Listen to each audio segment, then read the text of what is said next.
Perfect. I'm just gonna ignore the lighting if it gets dark. Sorry, y'all. I absolutely love these calls. Like, I don't know about you guys, but it is the only thing that gets me out of bed in the morning. Like, Mads was laughing at me the other day because my lock screen on my phone is literally the wake up with me picture, because if I don't have that, I will not get up. So you guys hold me so accountable on these. I love it. But let's start with 100 Days to Brave. I linked or I can't remember if it's in the push page that I just posted from Connor's phone, or if I'm going to be sending it in the Dream Team chat. I'll look in a little bit. But all of the links for the yoga workout, the positive affirmation video, and the 5-minute guided meditation, I literally put the links for you guys. Some people were saying that you were having trouble finding the videos that we were doing, so hopefully that just solves your problem by having the actual link. But I absolutely love doing those. Okay. Oh my God, this is so weird. You guys, this always aligns with something that I'm going through, or something that is applicable to my life right now. And it's really funny because this opening to this chapter says, be brave enough to be where you are. Be present right where you are. And the book that I'm reading right now is called Present Over Perfect. How weird is that? And that's something that I've been writing down as my intention, almost every single day, is feeling aligned and truly taking in every single moment. I think about how lucky I am to be able to do this full time, and my kids literally don't know anything except for me home, and vice versa. I don't know any other life now for the last 2 years than being with my kids, and it's just so cool to have those experiences. So I can't wait for all of you guys to experience that too, if that's your goal, but it's so fun. Okay. Sacred places. Throughout the Old Testament, we see places where God goes, and those places are sacred. Moses had to take off his sandals to be in God's presence, but we have Jesus. The Holy Spirit lives in us. We aren't bound by Old Testament laws anymore. We don't have to go into tabernacle to be with God. We don't have to take off our shoes. We can just talk to him when we're in our beds, or painting our nails, or folding laundry, or typing numbers into a spreadsheet. Because we have this amazing access to Father through Jesus, it's easy to get complacent and forget that our God is holy and deserves our awe. Yes, we can talk to him whenever, but I think it's really important to have a sacred place with him too. If you don't, it's hard to be intentional. I mean, we're humans, so we might forget that God is God and we owe him a reverence. Do you have a spot in your home where you spend time with God? For me, it's in my swirly chair. It's khaki brown, almost like a muted gold, and it has 3 awesome black swirls. It looks like a normal, beautiful chair, but to me, it's sacred. It's special. It's where I go when I'm talking to God, when I'm reading his word, when I'm seeking him. Now it's not only the place I go, but it's a special place. Brave people are intentional people, and you've got to be intentional about your time with the Lord. You can't expect to be brave without spending time with him, which is the whole reason you can be brave.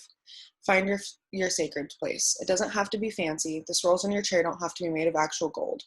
Just find a spot in your home and make it sacred. So if you're religious, this will be perfect for you. If you're not, for me, I relate that a lot to the universe and my meditation space, and where I sit down to think. I don't know, I told you guys about that book that I'm reading called How Successful People Think by John C. Maxwell, and he specifically talks about having a given place, and that's right here on this couch for me. Literally, when I come into this space, not sitting at my nail table, not sitting on another chair, not sitting downstairs, sitting on my couch in the guest room, this is my space. This is where I sit every single morning to do these calls with you guys. So I completely agree and think that you should absolutely have a safe place to allow yourself that time. So that's awesome.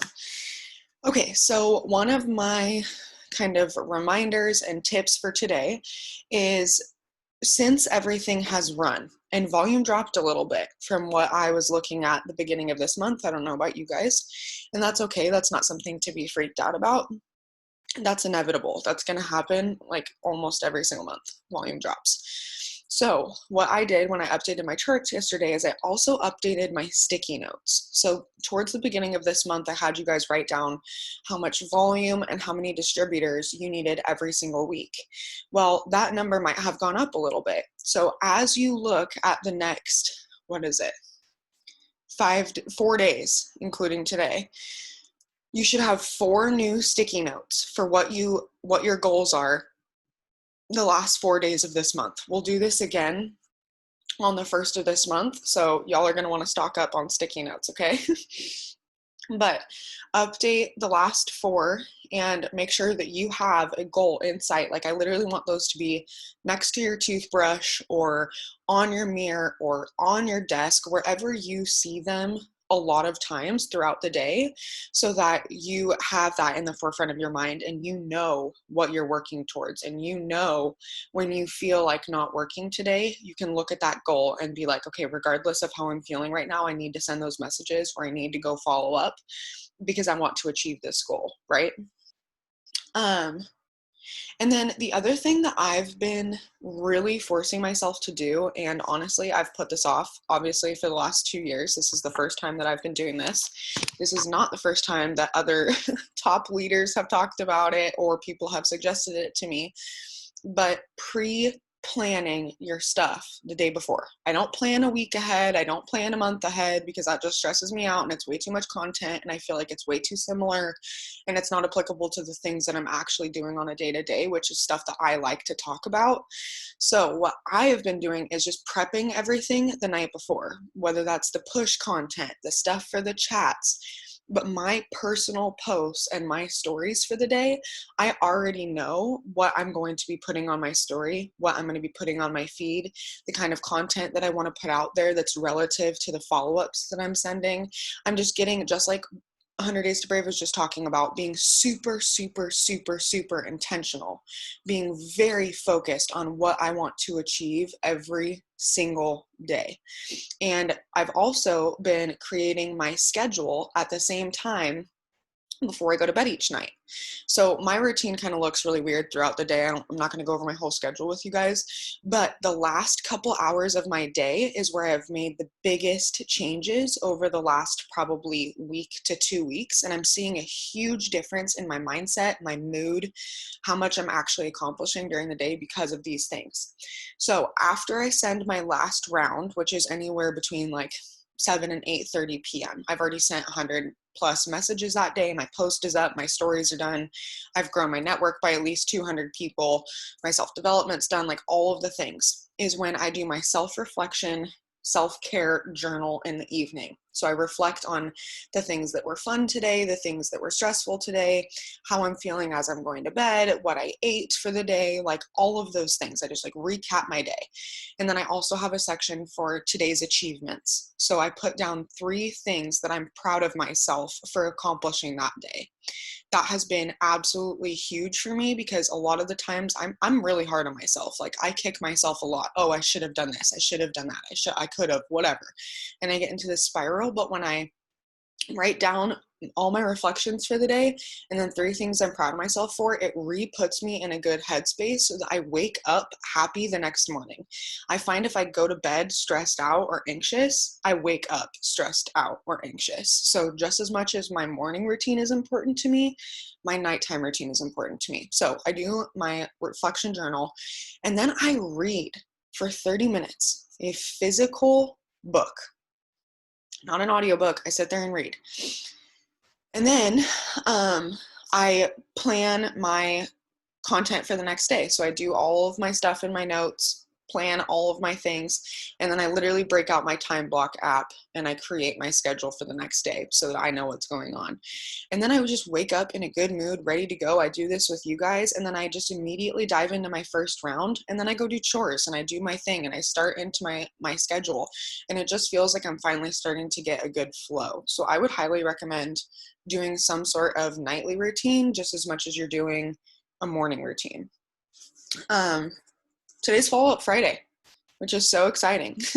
And we still have the pick 2, pick 3 deal going on. So my focus today is going to be following up with people who have filled out influencer applications.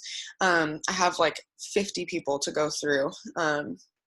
that I want to follow up with again that haven't signed up with me yet. And then also following up with all of my potential low customers, people who have put up PAPs for me in the past. I'm going to be sending a little blurb about Skinny Brew samples so that hopefully next month I can kick it off strong after I get those samples in and sign those customers.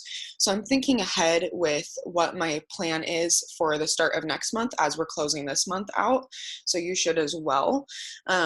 And then just making sure that you're trying to get as much volume in the system as you possibly can. Now is the time to beg. If you're pushing for promotion, now is the time where you're reaching out to family members who haven't ever purchased from you in the past and saying, hey, nothing that would break the bank, but would you be willing to support me? Even if it's just literally to support me. You know what I'm saying? So those are my tips for the day. I'm also going to be going live later today to just give you guys a little pump up and tell you some more updates and all those kind of things. So make sure that your notifications for the push page are turned on. But I will have the recording of this and the stuff in the Dream Team chat posted here in a bit. But the push is already up. You've already got tasks to work on today. So just make sure that you jump over to that. I'm going to run to the bathroom really quick, but I'm going to be on for about another 10 minutes, 20 minutes to send out my first round before I get Oklahoma, if you guys want to stay on.